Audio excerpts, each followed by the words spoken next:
Hi friends, welcome to ever study classes. आज की 5 minute series का टॉपिक काफी इंटरेस्टिंग है, that is Peter principle. Let's see what is it. So before starting, अगर आप exam के लिए प्रिपेयर कर रहे हैं, do visit our website for the different courses. So what is Peter principle? ये एक ऑब्जर्वेशन है कि ज्यादातर ऑर्गेनाइजेशंस के हायरार्की में एक एम्प्लॉय तब तक ऊपर की तरफ प्रमोट हो सकता है जब तक वो एक ऐसे पोजीशन में ना पहुंच जाए जिसके लिए वो इनकॉम्पिटेंट है। इन अदर वर्ड्स, एक फ्रंट ऑफिस सेक्रेटरी जो अपने जॉब में बहुत अच्छी है और उसे प्रमोट किया जाता है to executive assistant to the CEO. अब इस पोजीशन के लिए ना तो वो ट्रेंड है और ना ही प्रिपेयर्ड। ऐसे में वो इस नए पोजीशन की ड्यूटीज को एफिशिएंटली फुलफिल नहीं कर पाएगी। मतलब वो ज्यादा प्रोडक्टिव होती अपने काम में अगर उसे प्रमोट ना किया जाता। Thus, पीटर प्रिंसिपल का ये लॉजिक है कि जो कॉम्पिटेंट एम्प्लॉयज हैं वो प्रमोट होते रहेंगे, मगर ऐसा एक पॉइंट आएगा जब वो इनकॉम्पिटेंट होंगे, जिसके बाद वो और प्रमोट नहीं किए जाएंगे। वो उसी पोजीशन में रह जाएंगे क्योंकि they do not demonstrate any further competence.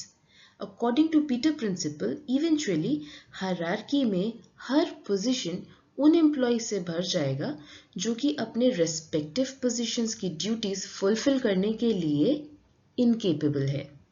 And this is because maximum लोग प्रमोशन को मना नहीं करते हैं, इवन इफ दे नो कि वो इस पोजीशन के लिए अनक्वालिफाइड है। पीटर प्रिंसिपल के इस आइडिया को लाने वाले थे Canadian educational scholar and sociologist doctor Lawrence J Peter. Doctor Peter ने अपने बुक में ये कहा कि जो एक एम्प्लॉय की इनएबिलिटी होती है किसी भी गिवन पोजीशन की रिक्वायरमेंट्स को फुलफिल करने की, वो एक्चुअली में उनकी इनकेपेबिलिटी नहीं है। जरूरी नहीं उस पोजीशन के लिए एम्प्लॉय इनकॉम्पिटेंट है, बट पॉसिबिलिटी ये है कि उस पोजीशन के लिए डिफरेंट स्किल्स रिक्वायर्ड है जो उस एम्प्लॉय के पास नहीं है। फॉर एग्जाम्पल, एक एम्प्लॉय जो company rules and policies follow करने में अच्छा है, उसे ऐसे पोजीशन पे प्रमोट किया जाए जहां उसे रूल्स एंड पॉलिसीज क्रिएट करना पड़े, तो जरूरी नहीं कि वो इस काम को एफिशिएंटली कर पाए, क्योंकि being a good rule follower does not necessarily mean that वो इंडिविजुअल वेल सूटेड है to be a good rule creator. एक पुरानी कहावत है, the cream rises to the top. मतलब जो अच्छे हैं काम में, टैलेंटेड हैं, वो टॉप पे पहुंचते हैं। डॉक्टर पीटर ने पीटर प्रिंसिपल को सम अप करने के लिए इस कहावत को थोड़ा सा ट्विस्ट करके कहा that the cream rises until it sours। मतलब according to this, excellent employ performance inevitable है और वो एम्प्लॉय जो टैलेंटेड है वो तो प्रमोट होंगे, बट वो तब तक प्रमोट होंगे जब तक उनका परफॉर्मेंस satisfactory या excellent भी ना रहे। So according to Peter Principle, competence is rewarded with promotion। और जब एक बार incompetent हो जाता है एम्प्लॉय for that position, तब उसको evaluate किया जाता है on input factors, जैसे कि टाइम पे आना या holding a good attitude towards the work or the organization। तो ऐसे में पीटर प्रिंसिपल के इस इफेक्ट को कैसे ओवरकम किया जा सकता है? एक सोल्यूशन तो ये है कि जिन एम्प्लॉयज को प्रमोट किया जा रहा है उन्हें एडिक्वेट स्किल ट्रेनिंग प्रोवाइड की जाए और जिस पोजीशन के लिए वो प्रमोट हो रहे हैं उस पोजीशन से वो ट्रेनिंग अप्रोप्रिएट हो, रिलेटेड हो। However, doctor Peter pessimistically predict करते हैं कि एक अच्छा एम्प्लॉय ट्रेनिंग भी अल्टीमेटली इस टेंडेंसी को ओवरकम नहीं कर पाएगा, where employ rises to the position of incompetence, जो कि फाइनली उसका फाइनल प्लेसमेंट होता है।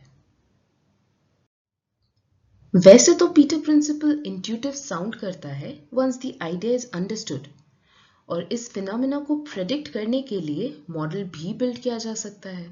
Still it is very difficult to get a real world evidence for its widespread occurrence. But कुछ features हैं किसी भी hierarchical organization के that allows the Peter principle to happen. पहला ये कि entry level के jobs ही technical या specialized हैं, जैसे कि programmers in a software company. Next ये कि उस company में internal promotion is common. लोग एक ऑर्गेनाइजेशन की तरफ इसलिए भी अट्रैक्ट होते हैं क्योंकि वहाँ रैपिड करियर एडवांस का चांस है. थर्ड, प्रमोशन जो है it depends on current role का परफॉर्मेंस और ना कि नेक्स्ट रोल की सूटेबिलिटी या रिक्वायरमेंट पे. पहला और दूसरा फीचर बुरा नहीं है किसी भी कंपनी के लिए, मगर ये गलत हो सकते हैं if combined with poor appraisal and promotion practices. Peter principle का एक ऑपोजिंग प्रिंसिपल है, दैट इज डिल्बर्ट प्रिंसिपल, जो कि डेवलप किया था स्कॉट एडम्स ने, जिसमें उन्होंने ये कहा कि कंपनीज बहुत ही सिस्टमैटिकली अपने इनकॉम्पिटेंट एम्प्लॉयज को मैनेजमेंट में प्रमोट करती है ताकि उन्हें वर्क फ्लो से बाहर कर दिया जा सके. अंडर द डिल्बर्ट प्रिंसिपल, एम्प्लॉयज जो कभी भी कॉम्पिटेंट नहीं थे उन्हें प्रमोट कर दिया जाता है to management to limit the damage they can do. Whereas Peter principle में कॉम्पिटेंट एम्प्लॉय को तब तक प्रमोट किया जाता है जब तक वो एक पोजीशन पे आके इनकॉम्पिटेंट ना हो जाए. In extreme cases, the Peter principle may result in company-wide mediocrity, जिसमें reduced productivity, reduced morale and come innovations होती हैं क्योंकि more and more senior roles उन एम्प्लॉयज के पास हो जाती हैं जो उन रोल्स के लिए प्रॉपरली इक्विप्ड है ही नहीं. So here's the simple question related to today's topic. Thank you so much friends for watching this video. अगर आपको आज का टॉपिक समझ में आया है और अगर वीडियो पसंद आया है प्लीज़ लाइक करें और definitely share it with your friends जो एग्ज़ाम के लिए प्रिपेयर कर रहे हैं.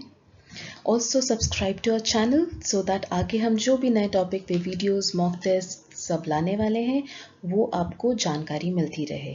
For any query you can mail us at hello@everstudy.in. आप हमें Facebook या Telegram पे भी फॉलो कर सकते हैं. For WhatsApp and calling, here is our number. And हमारे paid and free courses के लिए you can visit our website which is www.everstudy.co.in. We have also launched our learning app जिसका डिस्क्रिप्शन आपको नीचे बॉक्स में मिल जाएगा.